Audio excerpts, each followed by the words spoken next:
नमस्कार विद्यार्थी मित्रांनो, geography and agriculture by Vilas Pawar sir या ऑनलाईन प्लॅटफॉर्मवरती तुमचं सर्वांचं स्वागत आहे। बघा, आपण नेहमीप्रमाणे काही विद्यार्थ्यांचे आपल्याला खूप मोठ्या प्रमाणामध्ये कॉल मेसेज येत होते की हे पशुधन पर्यवेक्षक महाराष्ट्रामध्ये कोणत्याच ठिकाणी याच्या बॅच घेतल्या जात नाहीत।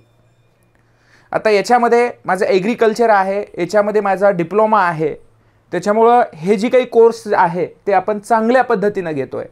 या कोर्समध्ये नेमकं काय देणार आहोत किंवा ह्या जाहिरातीबद्दल नेमकं काय अपडेट आहे, पशुसंवर्धन किंवा पशुधन पर्यवेक्षक हे पद नेमकं काय आहे याच्याबाबत, याच्या अभ्यासक्रमाबाबत, याच्या सर्व अटी नियम या सर्व गोष्टीबाबत आपल्याला बारीक मायक्रो कट टू कट विश्लेषण करायचं आहे, जेणेकरून जे पशुधन पर्यवेक्षक पदाची जे विद्यार्थी तयारी करतायत त्यांच्यासाठी हा व्हिडिओ अत्यंत महत्त्वाचा ठरेल। यामध्ये काही शंका नाही, डाउट्स नाही आहे, बरोबर आहे।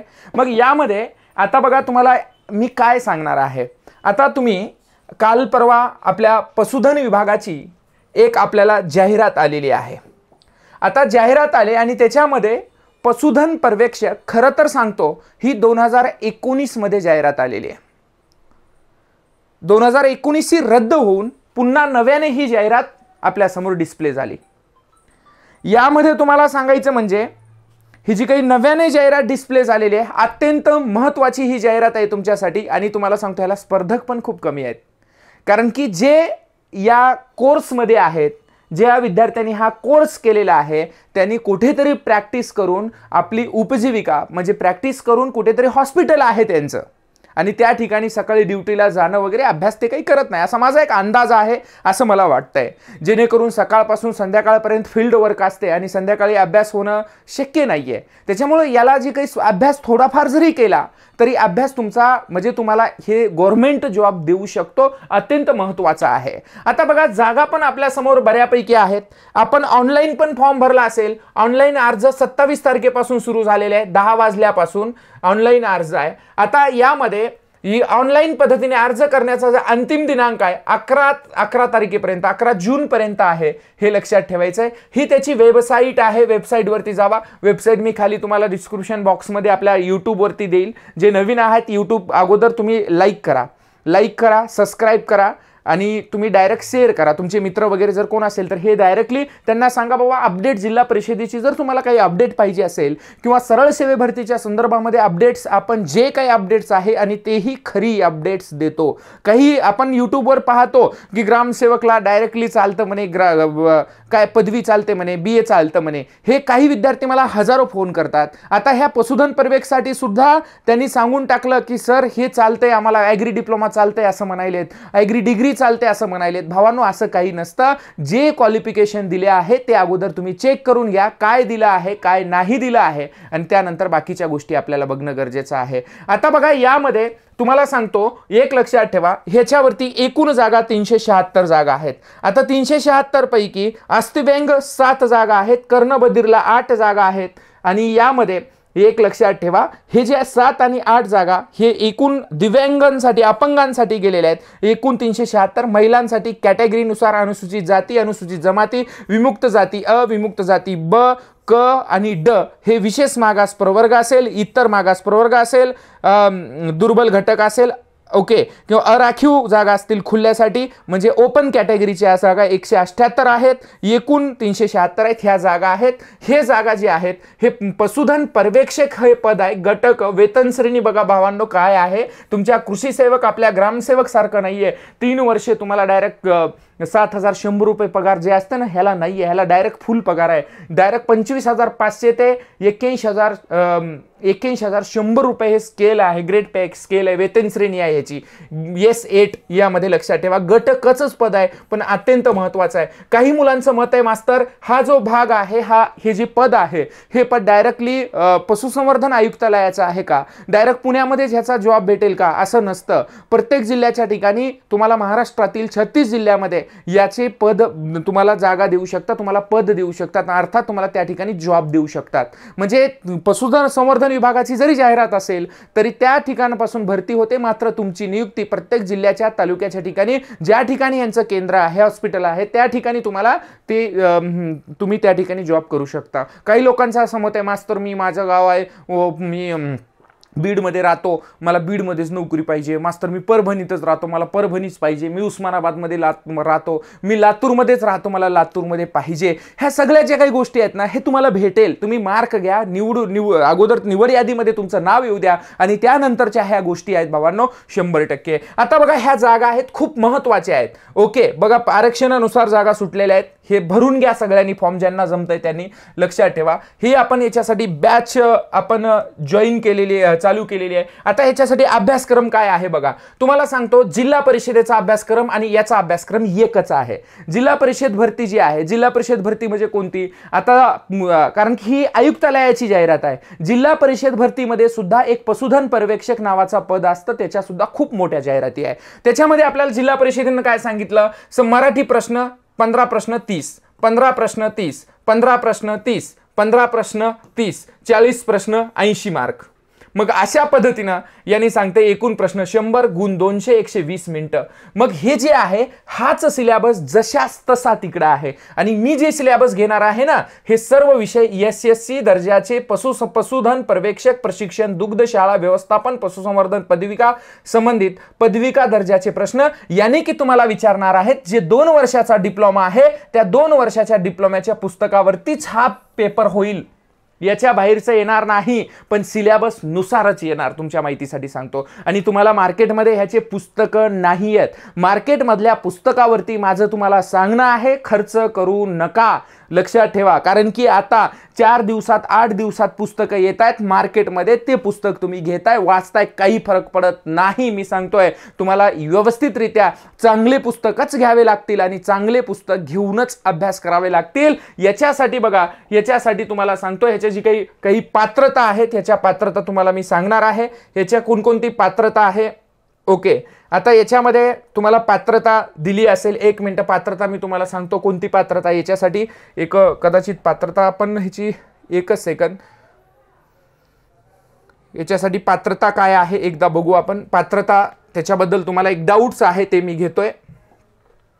याच्यात दिला आहे का मला बघू द्या.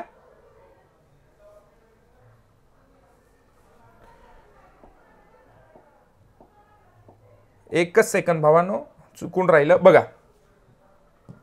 याची पात्रता बघा. अगोदर मी पात्रता तुमची क्लिअर करतो. काय तुम्हाला ही परीक्षा कोणाला देता येते, ही परीक्षा तुम्हाला कोणाला देता येणार आहे, याच्यावरती काही मुलांचं खूप काही यूट्यूबवरती बाजार चालू असतं. याच्यामध्ये तुम्हाला असं सांगितलं जातं, पशुधन हे पर्यवेक्षक नावाचं पद आहे, ह्याला शैक्षणिक अर्हता आणि अनुभव काय पाहिजे असं सांगतायत. आता बघा, काही मुलं फक्त एवढंच वाचतायत, उमेदवार माध्यमिक शालांत परीक्षा उत्तीर्ण असावा एवढंच वाचतेत आणि ते म्हणतायत मलाही फॉर्म भरता येतं, बाकीचं कोण काय मी वाचणार.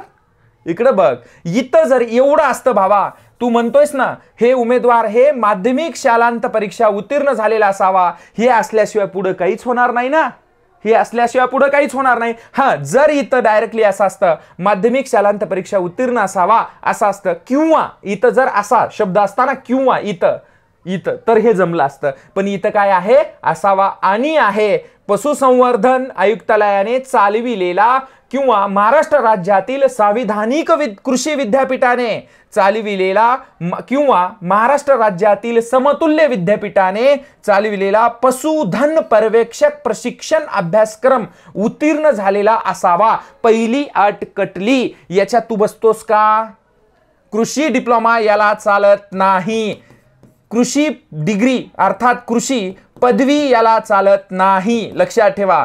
तुमची PhD याला चालत नाही. लक्षात ठेवा. याला काय लागते? पशुधन पर्यवेक्षक प्रशिक्षण अभ्यासक्रम 2 वर्षाचा किंवा याची लागते डिग्री किंवा डिप्लोमा. जसं आपली ऍग्रिकल्चर मध्ये कृषी सेवक पद आहे बघा, जसं कृषी सेवक पद कुणालाही देता येतं, जे 10वी वरती डिप्लोमा केलंय त्यांना पण देता येते, आणि ज्यांनी BSc ऍग्री केलंय, MSc ऍग्री केलंय, त्याच्यामध्ये PhD केलंय त्याला बी देता येते, कारण की त्याच्यामध्ये त्याची काय झाली, ऍग्रीची डिग्री झाली. तसं याच्यामध्ये बी आहे, याचा डिप्लोमा आणि पशुवैद्यकीय विद्यापीठाची डिग्री पण असते, त्यांनाही देता येते. दुसरी पात्रता बघा, महाराष्ट्र राज्याचा तंत्र शिक्षण परीक्षा मंडळामार्फत किंवा महाराष्ट्र राज्यातील संविधानिक कृषी विद्यापीठाने किंवा महाराष्ट्र राज्यातील समतुल्य विद्यापीठाने चालविलेला 2 वर्षाचा दुग्ध व्यवसाय व्यवस्थापन पशुसंवर्धन पदविका. हे तुमच्या मार्क मेमोवर पाहिजे. हे जर असेल तर तुम्हाला जमतंय फॉर्म भरायला. किंवा हे नसेल, हे दोन्ही बी नसेल, महाराष्ट्र पशुधन मत्स्य विज्ञान विद्यापीठ नागपूर, हे भारतातलं 3रं आणि महाराष्ट्रातलं 1लं विद्यापीठ, यांच्या मार्फत चालविण्यात येणारा 2 वर्षाचा पशुधन व्यवस्थापन दुग्ध उत्पादन पदविका अभ्यासक्रम हे पाहिजे. हे किंवा अजून महाराष्ट्र राज्यातील संविधानिक कृषी विद्यापीठाची किंवा त्या समतुल्य विद्यापीठाची BVSc किंवा BVSc अँड ॲनिमल हजबंड्री ही पदवी म्हणजे डिग्री. हे बघा, हे जर नसेल तुमच्याकडे तर डिग्री असेल तरी चालतंय. याच्यापैकी एक पाहिजे, म्हणून एवढ्याच विद्यार्थ्यांना तुम्हाला फॉर्म भरता येऊ शकते, लक्षात ठेवायचं. बाकी कुणाचंही ऐकायचं नाही. आपल्याला थोडं आपण अभ्यास करतो म्हणजे आपल्याला थोडं नॉलेज पाहिजे की रे, उगं दुसऱ्याच्या जीवावर काय असं नसतंय, असं असतंय का भावांनो. आता याला अजून एक पात्रता बघा काय आहे, मी तुम्हाला सांगतो. आता याच्यामध्ये तुम्हाला सांगत असताना एक वाक्य बघा, याच्यामध्ये काय सांगतं भावांनो, हा मुद्दा जो आहे मी तुमच्यासाठी खास हा व्हिडिओ बनवत आहे. या मुद्द्यांमध्ये काय आहे, हा मुद्दा बघा, भारतीय नागरिकत्व हे कोण बी असणार, भारताचं नसल्यावर त्याला हे कुठल्याही मुद्द्यामध्ये सगळेच असतात. वय मर्यादा, आता याच्यामध्ये काय म्हणले माहितीये का, आपली जी वय आहे 1 तारीख म्हणजे 1/5 पासून, 1/5 पासून ह्यांनी गृहीत धरलेलं आहे. 1/5 म्हणजे 1 मे पासून 1 मे पर्यंत तुम्हाला 18 वर्ष पूर्ण पाहिजे तिथपर्यंत बरं का, किंवा 18 वर्ष तरी पूर्ण पाहिजेत, किंवा तुम्हाला डायरेक्टली इथं म्हणजे जी काही लास्ट तारीख आहे 43 मागासवर्गीयांसाठी काय असेल ते, जाहिरात नमूद केलेल्या पदासाठी वयोमर्यादा किमान 18 वर्षे आणि कमाल 38 वर्षे, त्यापेक्षा मागासवर्गीयांसाठी 43 वर्षापेक्षा जास्त नसावे असं म्हणताय. उच्च वयोमर्यादा खालील बाबतीत शिथिलक्षम बघा, यामध्ये बघा, महाराष्ट्र शासनाने मान्यता दिलेले उमेदवार 5 वर्षापर्यंत शिथिल आहे. दिव्यांग उमेदवार 45 वर्षापर्यंत देऊ शकतात. पात्र खेळाडू 43 वर्षापर्यंत देऊ शकतात. माजी सैनिक यांना सेवेत इतका कालावधी अधिक 3 वर्षे आणि विकलांग माजी सैनिकाबाबत कमाल 45 वर्षापर्यंत आहे. अनाथ उमेदवार 43 आहे. अंशकालीन उमेदवार 55 वर्षापर्यंत आहे. आणि याच्यामध्ये डायरेक्ट त्यांनी GR नुसार मला वाटते दिलेलं नाही, आणि GR कोविड जे काही कोविड आहे त्यांना सुद्धा 2 वर्षे त्यांनी वाढवून दिलेलं आहे. लक्षात ठेवा, इथं जे 38 आहे ना, हे 38 वर्ष जे आहे ना, GR या जाहिरातीमध्ये त्यांनी उल्लेख केला नाही पण आहे जाहिरातीमध्ये उल्लेख, ज्यांचा 40 वर्ष ओपन कॅटेगरी, ओके, वयोमर्यादा किमान 18 ते कमाल 40 पाहिजे इथं, कारण की कोविडमध्ये 2 वर्षे त्यांना सगळ्यांना संधी दिलेली आहे. ओके, ऍक्च्युली त्यांनी जर आपल्या विद्यार्थ्यांनी मागणी केली असती 19 पासून ते 23 पर्यंत 4 वर्ष यांनी वाढवायला पाहिजे होते, कारण की 2019 ने जे फॉर्म भरलेले माझे बांधव होते ना, त्यांना हे फॉर्म डबल भरता येत नाही आता, कारण की 4 वर्ष झाले. लास्ट कट ऑफला भरलेले कोण, अवघड आहे, परिस्थिती गंभीर झाली, भरता येत नाही 4 वर्ष. पण आपल्याला थोडासा काय सांगून दिलं की बाबा आम्ही 2 वर्षे, हे अशी परिस्थिती आहे आपल्याकडे, काय सांगावं, परिस्थिती गंभीर आहे रे. या सर्व बाबी आहेत. आता याच्यामध्ये तुम्हाला एक आणखी एक गोष्ट सांगतो बघा, इथं पुढं हे झाली शैक्षणिक अर्हता. आता यामध्ये तुम्हाला सांगत असताना यामध्ये बघा अभ्यासक्रम आपण पाहिला, हे अभ्यासक्रम आपण बघूया, ह्याचा अभ्यासक्रम काय आहे याच्यावरती आपण बघूया. मी काय घेणार आहे बॅचमध्ये मी काय घेणार आहे आणि काय शिकवणार आहे, हा जो पॉइंट आहे ना भावांनो, तांत्रिक प्रश्न याच्याशिवाय तुम्ही होऊ शकत नाही. कारण की हे जे तांत्रिक आहेत ना, ह्या सरळ सेवेचा हृदय आहे, सरळ सेवेचा आत्मा आहे, आणि हे तांत्रिक प्रश्न पाहिजे तेवढं सोपं नाहीये, परंतु त्याच्यासाठीचे पुस्तक पण अवेलेबल नाहीयेत. पुस्तक आहेत, कव्हर लावले, मधला डाटा काय त्यांना बी माहित नाही, दुसऱ्याच्या पुस्तकातलं इकडचं तिकडचं उचललं देऊन टाकलं, अरे काय वाचणार तुम्ही. लक्षात आलं. त्याच्यासाठी बघा नो, यामध्ये तांत्रिक पशुसंवर्धन ॲनिमल हॅजबंड्री यामध्ये जे आहे इथं बघा, देशातील आर्थिकदृष्ट्या महत्त्वाच्या पशुधन आणि कुक्कुट पक्ष्यांची माहिती, हे मुद्दा आहे देशामध्ये, म्हणजे भारतातील सगळे आर्थिकदृष्ट्या महत्त्वाचे जे काही पशुधन आहेत त्यांची माहिती आपल्याला डिटेल्समध्ये पाहावं लागेल. हे तांत्रिक प्रश्नाचा पहिला मुद्दा आहे. बघा, जे काही मुलं बॅच करणार आहेत किंवा बॅच न करणारे पण मुलं, त्यांना माझी विनंती असेल, प्ले स्टोअरमध्ये तुम्ही ॲप घ्या. हा geography and agriculture PV sir हे ॲप घ्या आणि हे ॲप घेतल्यानंतर त्याला ओपन करा, तुमचं रजिस्ट्रेशन करा. तुम्हाला काही माहिती जी आहे तुम्हाला ह्या ॲपवरती भेटेल. त्याचबरोबर यूट्यूबला पण सबस्क्राईब करून टाका बरं का. एवढं लेक्चर बघतोय तर करून टाक की, कशाला टेन्शन घ्यायलास. तुझ्या मित्रांना पण पाठवून दे. ओके, आता बघ यामध्ये दुसरा एक महत्त्वाचा, याच्यामध्ये बघा तांत्रिकमध्ये इथं काय आहे, देशातील आणि महाराष्ट्रातील गोवर्गीय म्हणजे गाई, म्हशी, शेळ्या, मेंढ्या, घोडे, कुकुट पक्षी आणि त्यांच्या देशी जातींची माहिती, हे मुद्दा आहे सेकंड नंबरचा. हे कट टू कट. यामध्ये बघा पशुधन, कुक्कुटपालन, पक्ष्यांची पैदास, कृत्रिम रेतन, गोठीत रेतमात्रांची हाताळणी इत्यादी, म्हणजे गोठीत वीर्य जी आहे त्यांची हाताळणी, कृत्रिम रेतन, पक्ष्यांची पैदास, पशुसंवर्धन, कुक्कुटपालन. त्याचबरोबर महाराष्ट्र राज्यातील पशुधन व्यवस्थापन, पशुधन पद्धतीची माहिती, सोपं सिलेबस आहे. त्यानंतर पशुधनाची ओळख, पटविण्यासाठी वापरली जाणारी साधने, आवश्यक बाबीच्या नोंदी करणे व अभिलेख जतन करण्याचे महत्त्व. ओके, त्याचबरोबर पशुधन आणि कुक्कुटपालन, कुक्कुटपालनावर खूप जास्त भर आहे यांचा. ओके, वैरण, चारा, पशु पक्षी म्हणजे चारा पिकं आपले कोणते आहेत, चारा पिकं सगळे आपल्याला घ्यावे लागणार. याच्यामध्ये त्यांचं खाद्य काय आहे, कोंबड्यांचं खाद्य किंवा आपल्या पक्ष्यांचं, कोंबड्यांचं खाद्य, गाईचं, म्हशींचं, दुग्ध जनावरांचं खाद्य व्यवस्थापन, हे सर्व. त्यानंतर बघा इथं महाराष्ट्र राज्यातील पशुधन, कुक्कुटपालन, पक्ष्याचे सर्वसाधारण रोग, सगळे रोग बघावे लागेल. बुरशीपासून कोणते रोग झाले किंवा जीवाणूजन्य, विषाणूजन्य, हे रोग सर्वात जास्त होतात. विषाणूजन्य आणि जीवाणूजन्य जनावरांमध्ये ह्या रोगांचा आपल्याला अभ्यास करावा लागेल. त्याच्यावर लशी कोणत्या आहेत हे बघावं लागेल. याच्यावरती उपाययोजना काय आहेत, त्या रोगाची लक्षणे काय आहेत, काय होतं, हे सर्व आपल्याला डिटेल्स बघावं लागेल. महाराष्ट्र राज्यातील पशुधन, कुक्कुटपालन यांच्याशी निगडीत असलेली सांख्यिकी माहिती, अर्थात तुम्हाला सांगतो हे पशुगणना ही आपल्याला बघावी लागेल. पशुगणना म्हणजे सांख्यिकी, म्हणजे पहिला क्रमांक, दुसरा क्रमांक, 10वा क्रमांक, कुणाचा कितवा क्रमांक आहे, गाईमध्ये सर्वात जास्त गाई, म्हशीमध्ये सर्वात जास्त म्हशी, हे जी गाई म्हशी आहेत ना, हे कोणत्या राज्यात आहेत, सर्वात जगामध्ये कोणत्या देशात आहेत, भारतात किती गाईंची संख्या आहे, म्हशींची किती आहे, रिसर्च सेंटर, हे सगळ्या जे बाबी आहेत ना, हे आपल्याला कट टू कट पाहावं लागेल. पशुधनाचे कृषी अर्थव्यवस्थेतील महत्त्व, म्हणजे आपल्या भारतीय अर्थव्यवस्थेमध्ये कृषी क्षेत्रामध्ये पशुधनाचा वाटा किती आहे. दुग्धजन्य पदार्थ, आता दुग्धजन्य पदार्थ, दूध उत्पादन, थोडक्यात कोण पदार्थाचे प्रकार पडतात बघा, साकाळलेले, आटवलेले पदार्थ, हे अनेक प्रकार जे आहेत, प्रकारचे दूध उत्पादन, आपण जे दुधापासून प्रक्रियायुक्त दूध उत्पादन घेतो ते सर्व याच्यामध्ये येतात. त्यानंतर धवल क्रांती म्हणजे श्वेत क्रांती, डॉक्टर वर्गीस कुरियन बद्दल, कारण की यांचं निधन झाले, यांचा जन्मदिवसच आपण भारतीय दूध दिन म्हणून साजरा करतो. तर हे धवल क्रांती, व्हाईट रिव्होल्यूशन म्हणतात ह्यालाच धवल क्रांतीला श्वेत क्रांती म्हणतात, दुधाचा महापूर म्हणतात, ऑपरेशन फ्लड म्हणतात. हे सर्व गोष्टी ज्या आहेत ह्या गोष्टी आपल्याला याच्यामध्ये पाहावं लागेल.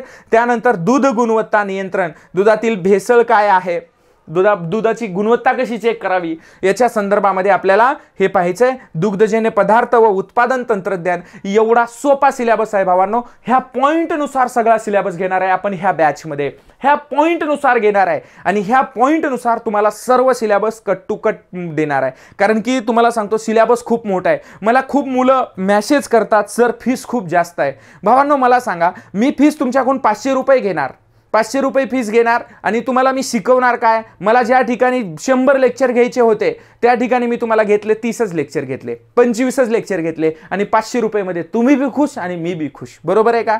म्हणजे काय होतं माहिती का, मला ज्या गोष्टी तुमच्यापर्यंत पोहोचायच्या त्या गोष्टी पोहोचत नाही आहेत.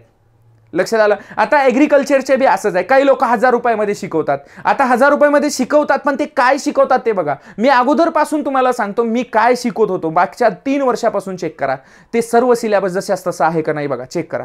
मी शिकवलेला सिलेबस आहे का नाही बघा. लोक म्हणले नवीन स्टँडर्ड पेपर आहे 19 नुसार शिकवा म्हणले, नवीन डिग्रीचा. अरे डिग्रीच्या पोराला डिप्लोमाला कशाला बसवायला भाऊ. बरोबर आहे का. डिग्रीचा पोरगा डिप्लोमा देऊ शकतो कारण की त्याच्या अगोदर त्याच्या झालेलं, पण डिप्लोमाच्या पोराला डिग्रीत कशाला टाकायला. बरोबर आहे का. डिग्रीच्या पोराला डिप्लोमाचं काय येणार. 10वीच्या पोराला जर 12वीचा पेपर आणून दिला ते कसं सोडवेल, त्याला 10वीच द्यावं लागेल ना. त्याच्यानुसारच करावं लागतं. ह्या सगळ्या गोष्टी आहेत. आपण हा कोर्स घेतलेला आहे, चालू केलेला आहे. 376 पदे ह्या पशुधन आयुक्तालयाची आहेत, बरोबर आहे का? त्याचबरोबर जिल्हा परिषदेच्या खूप मोठी भरती आहे. ह्या दोन्हीसाठी हा कोर्स आहे.